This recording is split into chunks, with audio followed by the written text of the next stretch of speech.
Lockdown से पहले गीता के घर का नजारा कुछ ऐसा था कि रोहन ऑफिस जाता था और शिविन स्कूल। जिनके घर से जाने के बाद गीता काम खत्म करके बाकी समय आराम करती थी। लेकिन लॉकडाउन के बाद ऑफिस और स्कूल घर में ही खुल गए और इससे गीता का हाल वो तो आपको देखने में ही मजा आएगा। शिविन, ओ शिविन, महाराज उठने के लिए क्या 21 तोपों की सलामी लेंगे? अरे बिस्तर से बाहर निकल, ऑनलाइन क्लास स्टार्ट होने वाली है। अरे तुम भी हद करती हो, स्पीकर की तरह चिल्लाने की क्या जरूरत है?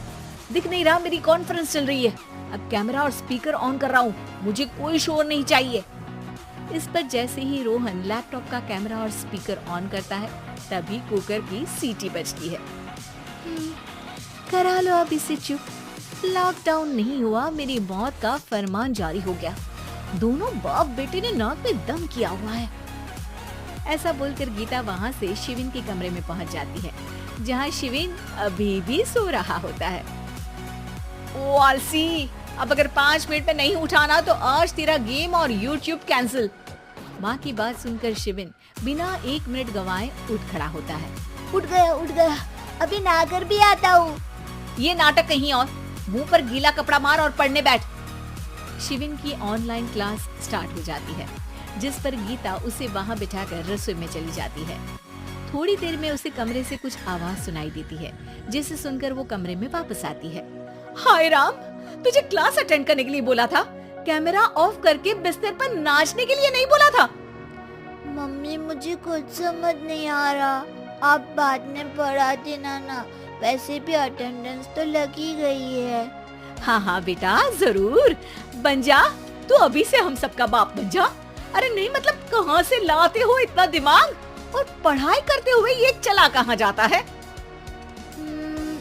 नाइस क्वेश्चन, दिमाग से पूछकर बता दूंगा। शिविन की बातों से परेशान होकर गीता उसे मारने के लिए जैसे ही आगे बढ़ती है तभी वो कमरे से बाहर भाग जाता है।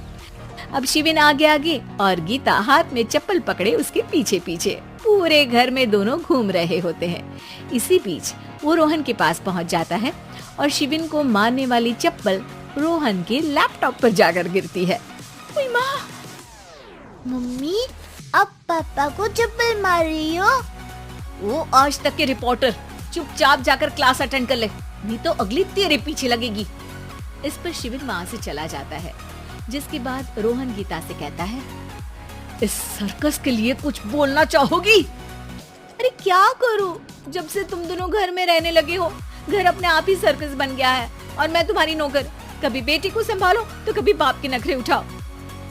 इन्हीं सब उथल पुथल में दिन बीतते रहते हैं, जिसमें हर रोज घर के अंदर कुछ नया सियप्पा खड़ा मिलता है, जो ज्यादातर शिविन और रोहन के ऑनलाइन स्कूल और ऑफिस से रिलेटेड ही होता है। एक सुबह, शिविन चलो उठ, आज की क्लास जल्दी है।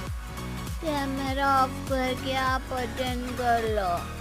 अरे ऐसे छित्तर पड़ेंगे, दादी नानी सब एक साथ याद आ जाएंगी।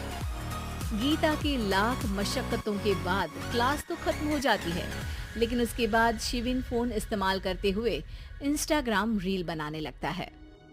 रसोड़े में कौन था? तुम थी, मैं थी, कौन था? हाँ, मैं गरीब हूँ। अरे ओ गरीब के बेटे, आजा, मैं बनाती हूँ तुझे गरीब। मैं बताती हूँ रसोड़े में कौन था। पढ़ाई करने बोलो तो इनकी माँ मर जाती है, और ये पागलपंतियाँ जितनी मर्जी करा लो। गीता शिविन को डांट रही होती है, तभी रोहन बीच में बोल पड़ता है। अरे बच्चा ही तो है, इतना गुस्सा क्यों कर रही हो? बेटे का साथ देने की इसी एक कोशिश में अब शिविन के साथ साथ रोहन भी गीता के गुस्से की सूली पर चढ़ जाता है। अगर बेटे पर इतना ही प्यार आ रहा है तो इसे क्लास अटेंड क्यों नहीं कराते, इसका होमवर्क क्यों नहीं कराते? उस समय तो बहुत जल्दी मीटिंग आ जाती है, वो काम मैं करूं और यहाँ इस बेफिजूली की चीज में तरफदारी करके बन जाओ महान।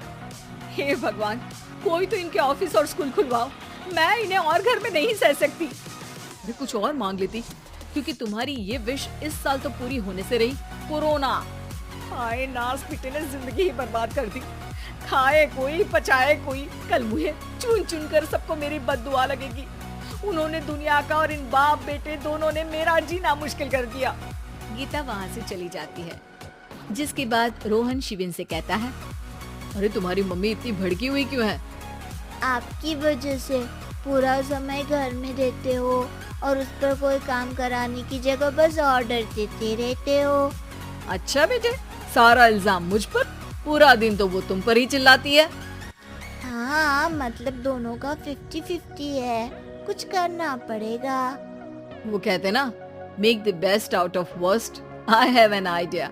वैसे तुम्हारी माँ सही कहती है, बहुत जुबान चलाने लगे हो, कम बोला करो। अगली सुबह रोहन और शिविन अपनी गलती को सुधारने के लिए गीता के उठने से पहले घर का आधा काम खत्म कर देते हैं, जिसे देखकर गीता खुश हो जाती है और फिर बाकी बचा काम वो तीनों मिलकर पूरा कर लेते हैं। जिसके बाद अब वो सब मिल बांट कर हर काम में एक दूसरे की मदद करते हुए लॉकडाउन का मजा लेने लगते हैं।